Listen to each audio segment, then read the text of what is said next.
क्या भारत की सरकार भारत का कोई हिस्सा किसी दूसरे देश को दे सकती है? इस वीडियो में हम इसी क्वेश्चन को जानने की कोशिश करेंगे। वेलकम दोस्तों, वेलकम टू क्यूज स्कॉलर। इस चैनल पे हम भारत की उन चीज़ों के बारे में डिस्कस करते हैं जो हर भारतीय को पता होनी चाहिए।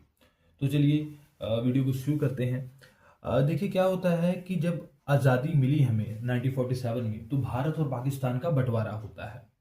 और भारत और पाकिस्तान की बाउंड्री क्या होगी, इसकी जिम्मेदारी मिली एक अंग्रेज जिसका नाम था साइरिल रेडक्लिफ।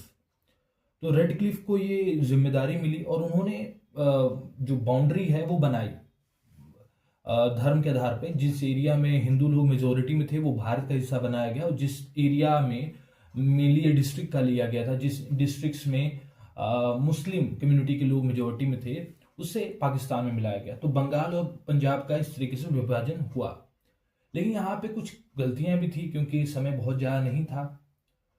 और इसमें से एक गलती थी बेरूबरी। एक जगह है जलपाईगुड़ी डिस्ट्रिक्ट में बंगाल के। तो वहां पे क्या हुआ कि जो भारत का नक्शा है उसमें बेरूबरी यूनियन को मेंशन ही नहीं किया गया। और पाकिस्तान के बारे में हम बहुत अच्छे से जानते हैं, उन्होंने इसको एक अपॉर्चुनिटी की तरह देखा और उन्होंने ये क्लेम करना स्टार्ट कर दिया कि भैया ये जमीन है, ये जो बेरूबरी यूनियन नाम की जगह है, ये हमारा है। आपका है तो दिखा दो, आपके मैप में तो है ही नहीं।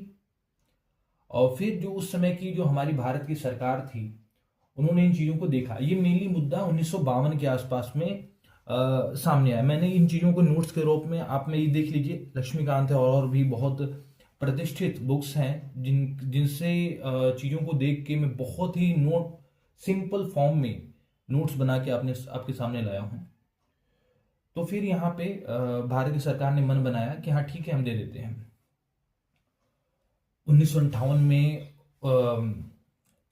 जो पाकिस्तान के प्रधानमंत्री थे फिरोज खान नून, उनके साथ और भारत के प्रधानमंत्री जवाहरलाल नेहरू जी के बीच में एक एग्रीमेंट हुआ 1958 में, जिसे नेहरू नून एग्रीमेंट कहा गया। इसमें क्या हुआ कि भैया ये कहा गया कि ठीक है, एक पार्ट हम हम पाकिस्तान को दे देंगे, जो उस समय का ईस्ट पाकिस्तान था, जो आज बांग्लादेश बन गया है। तो कहा कि एक पार्ट हम आपको दे देंगे, एक पार्ट हमारा, मतलब एक तरीके से डिवाइड कर लेंगे। तो ये बातें हुई बहुत सारी, क्योंकि बंगाल की सरकार थी उस समय कि उन्होंने इसका प्रोटेस्ट किया कि भैया हम क्यों देंगे अपना अपना बाग।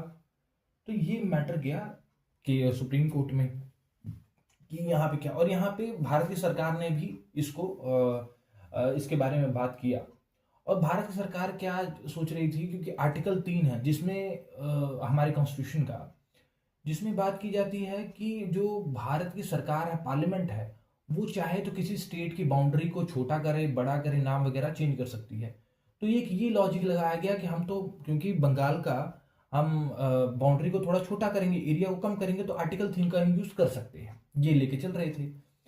और क्योंकि प्रोटेस्ट हुए तो ये बात प्रेसिडेंट ने, उस समय के राजेंद्र प्रसाद जी ने भेजा सुप्रीम कोर्ट को कि बताओ कि हम ये कर सकते हैं कि नहीं कर सकते हैं, क्योंकि एग्रीमेंट तो साइन हो गया है।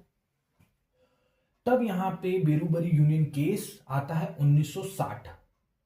सुप्रीम कोर्ट ने यह कहा कि नहीं, आप अपने देश का हिस्सा किसी दूसरे देश को आर्टिकल 3 के तहत नहीं दे सकते। हाँ, अगर आपको ऐसा करना ही है तो 368 का प्रयोग करके आप ये कर सकते हैं। तो यहाँ पे 368 का फिर प्रयोग किया गया और 1960 में 9वां संविधान संशोधन लाया गया, जिसके तहत बेरूबरी यूनियन जो था, एरिया था जलपाईगुड़ी डिस्ट्रिक्ट में, उसका आधा पार्ट दे दिया गया ईस्ट पाकिस्तान को। इस तरीके से ये क्लेरिफाई किया गया कि भारत की सरकार कैसे भारत का कोई हिस्सा किसी दूसरे देश को दे सकती है और कैसे नहीं दे सकती है। तो दोस्तों, कैसा लगा आपको ये वीडियो? ये बहुत ही डिफिकल्ट चीज़ें नहीं हैं, लेकिन स्टूडेंट्स को डिफिकल्ट लगती हैं।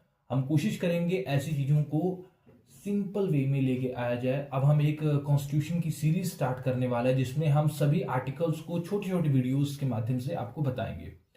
तो थैंक यू फॉर वॉचिंग।